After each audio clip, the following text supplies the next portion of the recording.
I've always recommended that successful people have a second passport, at least as a plan B in these crazy times where taxes are going up and freedoms are going down.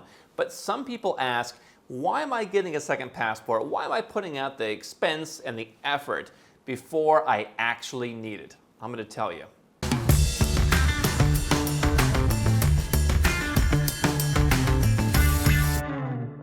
Hi, I'm Andrew Henderson. This is Nomad Capitalist. We're the channel and the company that helps 7- and 8-figure entrepreneurs and investors legally go where you're treated best. More at nomadcapitalist.com. Here's a question I got asked by someone recently. He said, Andrew, when you say exit the country to save on taxes, do you mean renounce your citizenship or obtain a second residence? I want to know because I'm in the U.S. and a second citizenship seems kind of pointless right now when we already have a 40% global tax for being a U.S. citizen.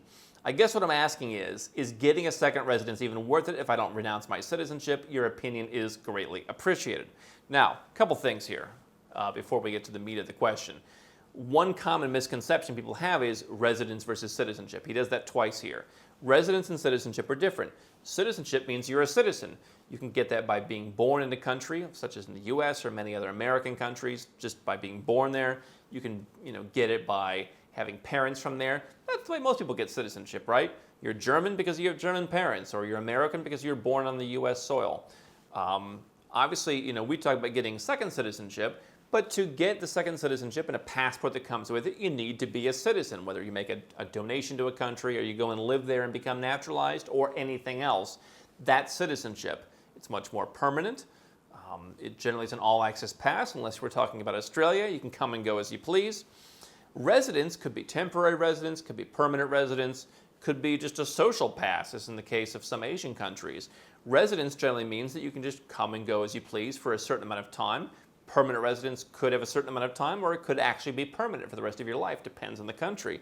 And so the reason for a residence permit is, let's say you want to go to Mexico. You can go to Mexico for 180 days as a tourist with many passports, not all. Okay, so if you have a St. Lucian passport, you might want to get a residence permit, save yourself the hassle of getting a visa all the time. But let's say you're an American, you want to go to Mexico. All right, 6 months. Now, you've got to come in and out every 180 days. That can be annoying if you want to live there. And eventually, many countries have said, listen, you're not really a tourist. You were here for 6 months, you left for the weekend, you're back. Get a residence permit or don't come back again after this, right? You've also seen cases where whether it was the U.S. and Turkey in a spat a couple years ago, or Russia having spats with countries, or Puerto, or Panama and Colombia having disagreements. Countries have spats where maybe they don't want to let each other's tourists in. And so if you're an American passport holder, there may be a country that says, you're not allowed to come in. Oh, you have a residence program, come on in. Or COVID happens and they say, oh, okay, well, no tourists, but residents. It's your home, you can come on in. So residence permit is not going to solve your tax problem in a holistic way as an American, because you're subject to citizenship-based taxation, where you can live overseas and you can dramatically reduce your taxes, in some cases even eliminate your taxes overseas as an American, but you're still typically subject to U.S. tax law. And so depending on where your income is coming from, business, not bad. Crypto, real estate investment gains, selling your company, not as good, right? And so a residence permit perhaps could be the precursor, in some cases, to reducing your taxes while staying a U.S. citizen. A second citizenship is also not going to do a lot for you unless you decide to turn it into a Plan A, as we call it, and renounce your U.S. citizenship, which is the point of his question. And so the question he's asking is, why should I invest? I'm going to paraphrase. Why should I invest in a second passport now? Okay. When as a U.S. citizen, I already have this 40% global tax. Now, there's no such thing as a 40% global tax. If you're an American, let's say you're a crypto investor, and you have a long-term capital gain, you're going to pay the same tax rates on that as an American, whether you're living in Panama full-time or whether you're living in Phoenix full-time. You can live in Puerto Rico, and that is for Americans the tax haven domestically, where you can reduce taxes on things like that, especially passive income. But there aren't really so many exemptions for passive income. If you have a salary and your salary is low enough, you can potentially pay zero taxes as an American living overseas, and the residence permit can be a precursor for saying, hey, I don't live in the U.S. IRS, let me come back for a couple months, but I live in this other country, and I have a residence permit, and I've got an apartment, and I have all these things to prove it. And so it really depends. Business, not as easy as it once was, but you can still pay relatively low taxes compared to what you'd pay in the U.S. And so for me, the issue of having a second passport is about preparedness. Okay, if you are in crypto, sure, you can go to Puerto Rico, and Puerto Rico right now is debated whether they're going to raise the tax on certain kinds of passive income. Now, if you get in, they've made it pretty clear, if you're in, and we're not going to go back and change the rules on you. But what happens when they decide to change the rules on you? Be nice to have a second passport, because the next step might be, I'm getting out of Dodge. Okay. Do I want to wait around for the 6, 7, 8 months that it takes to get citizenship by investment? Do I want to wait for the fact that during this pandemic, citizenship by descent that used to take a year now takes 2 years or longer in some cases? Do I want to, I mean, there's so many reasons why you might want to have a passport that's ready to go quickly. Imagine that you were in a situation where your freedom was being restricted and the country said 2 weeks from now nobody gets in or out. Well, you'd want to have a place to go. Or new tax rules can be passed. It's coming into effect in a month. You don't have time to get a second passport. You don't have time to do what you're going to do. So for me, having a second passport is about preparedness. I think what I see people doing in some cases is they want to put up the expense or the effort, as long as they can.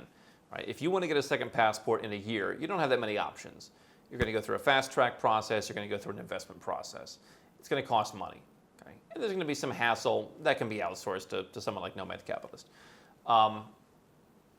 And so the issue is really, I want to hang on to my money because I'm not getting the benefits right away. Now, I'm a guy, when I fly to Colombia in a couple of weeks, I've got an apartment, and I've got all my sweaters ready, my Columbia sweaters, my Columbia shoes. This is the way I like to live. I like to be prepared. I don't like to be dragging suitcases around the world and thinking what I need to take. I can go on my computer. Yes, I'm pretty geeky about it. I can look at exactly what I have, what's the weather going to be. I'm ready to go. I can just take a laptop bag. So I like to be prepared in general. And I like to spend a little bit of money to be prepared because I don't like being inconvenienced. I just want to pay up front and be done. And so for me, having a second passport is about preparedness to where the moment something happens, I can respond. I can go to that country. I can travel on that passport if something happens to my home country passport. I can expatriate from my home country. Now again, there's no 40% global tax. The tax rate is just the rate you would pay. And again, there are exemptions, exclusions. Many business owners will pay in the single digits, low double digits, or even zero. In many cases, actually, you can pay zero. So there's no 40% tax. Do I want to get a residence permit instead of a citizenship if I'm just starting out? Perhaps, because I think that the steps to fully utilizing a second passport, especially as an American, are not steps that you're going to take on day one. Right? I have people who, whereas I just, really didn't want to live in the U.S. and the tax savings were a thing that's like, oh, that's pretty cool when I was first looking at this stuff. There are people who come to me and that's all they want to do is they want to save on tax. They'd love to stay in the U.S. Whereas me, I didn't want to stay in the U.S. Oh, and I can save some money in the process. Their only reason for leaving is financial. It would be a lot easier for them if they had already been out of the country for a couple of years to where they know what they're getting into, not living in the U.S. It's pretty hard to give up the citizenship of the only country you've ever lived in or spent time in. So the residence permit to me is the opportunity to go and live somewhere else, depending on where your income is coming from, reduce the tax that you're paying legally by using that residence permit as part of your tax planning. But, openness to flipping the switch when needed. If you're in crypto, for example, there are people who are calling me and saying, all I have is a U.S. passport. If only I had a second passport, I could show them that passport and I could get into better opportunities in crypto. I'm losing a fortune. I've had multiple people tell me this. I'm losing a fortune because they want to see a second passport. Now, the myth is that if you're a U.S. citizen and let's say a St. Kitts citizen, that you can just present yourself as only a St. Kitts citizen and you don't have to pay U.S. tax. That's nonsense. A U.S. citizen is a U.S. citizen is a U.S. citizen, whether you have only U.S. or you have 101 passports. However, for some of the crypto folks, being dual and saying, here's my other one, does work for certain investment opportunities. And again, it gives the opportunity to say, I can only be St. Kitts when I want to. When they raise taxes, I can draw my line in the sand, as George Gannon and I have talked about, and say, this is my line in the sand. Taxes get to 40%, I'm out.